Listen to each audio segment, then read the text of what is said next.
السلام عليكم ورحمة الله وبركاته. حبايب قلبي اخواتي بحبكم في الله، اللهم صل وسلم وبارك عليك يا حبيبي يا رسول الله. النهاردة معانا وصفتنا جميلة من الطماطم، وبجد بجد وصفة جميلة جدا جدا، وتأكدي انها وصفة بصوا جميلة جربيها. هنجيب طماطماية وهنبشرها بالجهة الناعمة ونصفيها زماني بشرح لكم كده، وهنصفيها من البذور بتاعتها وناخد المستخلص بتاعها. وفايدة الطماطم ان هي بتوازن زيوت البشرة وبتخلص البشرة من الرؤوس السوداء، وفيها فيتامين اي وسي، وبتحارب حب الشباب، يعني فوائد عالية عالية جدا، غير ان هي مضادة للالتهابات. خلاص بناخد معلقة لبن بودر ومعلقة نشا، بس شفتوا المعلقة الشاي الصغيرة خالص، معالق ممسوحة، معالق ممسوحة. تمام. معلقة بن، معلقة لبن بودر، معلقة نشا.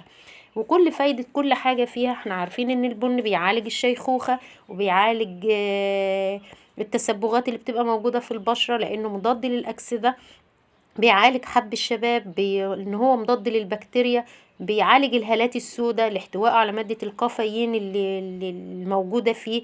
عندنا النشا برضو بتعتمد على معادن وأحماض أمينية بتساعد على صحة البشرة. عندنا يعني وبتمتص الزيوت الزايدة النشا.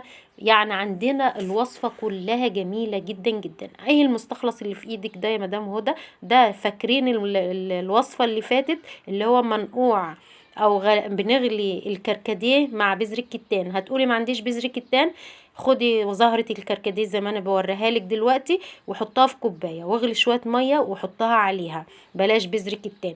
اغلي الميه وحطها على الكركديه وبعد ساعتين هيستخلص منه الماده الجميله اللي هي المسؤوله عن تفتيح البشره، وفيه فيتامين سي وبيعمل ترطيب للبشره. فالكركديه مفيد جدا جدا برضك للبشرة. يبقى معانا الطماطم والكركديه، اتنين اساسيين اهم جمال جدا، بيحاربوا حتى الشيخوخة لان فيهم فيتامين سي، وبيعملوا على التصبغات البشرة.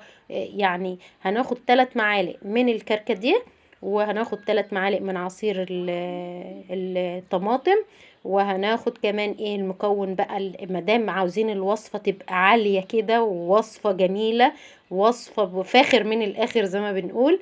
طبعا انا بحب اعزز الوصفات بتاعتي.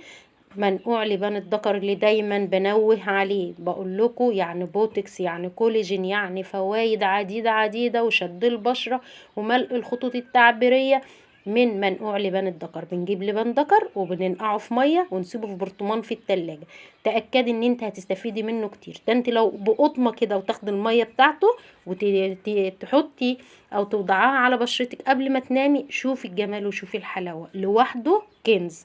لا تخيلي بقى احنا حطانا 3 كنوز معانا: الطماطم، الكركديه مع البذور الكتان المغلية مع لبان الذكر. خدنا 3 معالق ما عدا لبان الذكر معلقتين.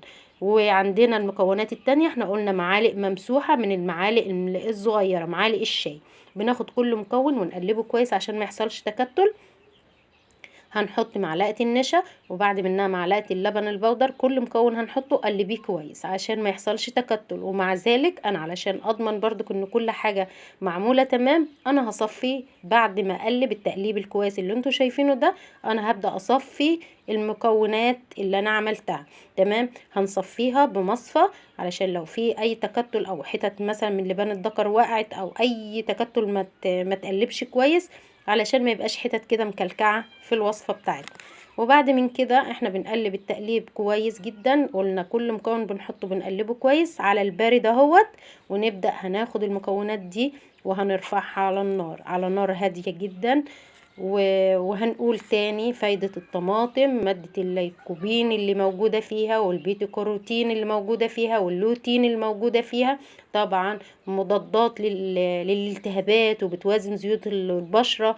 يعني الطماطم مفيدة ان فيها كمان فيتامين اي وسي، وبتحارب حب الشباب، وبتقضي على الرؤوس السوداء. يعني فايدة الطماطم عالية جدا جدا. ما بالكوا بقى كركديه وطماطم والبندقر، يعني 3 قنابل ذرية. تأكد ان بشرتك هتبقى متوحدة، بشرتك لا للتصبغات لا للكلف لا، بشرة مشرقة، بشرة مشرقة، بشرة جذابة، بشرة صحية. هناخد المكونات زي ما احنا قلنا وهنحطها على النار، نار هادية جدا.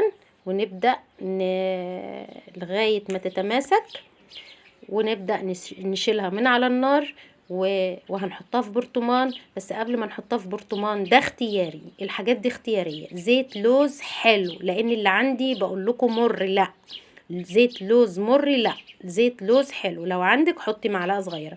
اما انا طبعا ما كانش عندي لوز، فانا حطيت بذور العنب. زيت بذور العنب بيعمل تفتيح هايل هايل للبشره، طبعا عشان فيه فيتامينات برضك ومعادن موجوده في زيت بذور العنب. فطبعا الوصفه كده بقت فاخر من الاخر. مستنيه ايه؟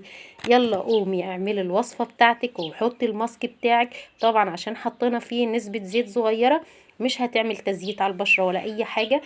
طبعا كان المقطع ده يعني التليفون كان فاصل مني. بعد ما حطيت على ايدي بنغسل بشرتنا غسيل كويس، وبعد من كده بنوزعها على البشرة بتاعتنا ونسيبها نص ساعة. بتشد وبتملى بوتوكس من الكولاجين ومن لبان الذكر وكولاجين، وكل الفوائد موجودة فيها. وهي دي الوصفة بتاعتنا النهاردة. يلا قومي وحضريها، ومستنياكم تقولوا لي في التعليقات. والسلام عليكم ورحمة الله وبركاته، حبايب قلبي واخواتي.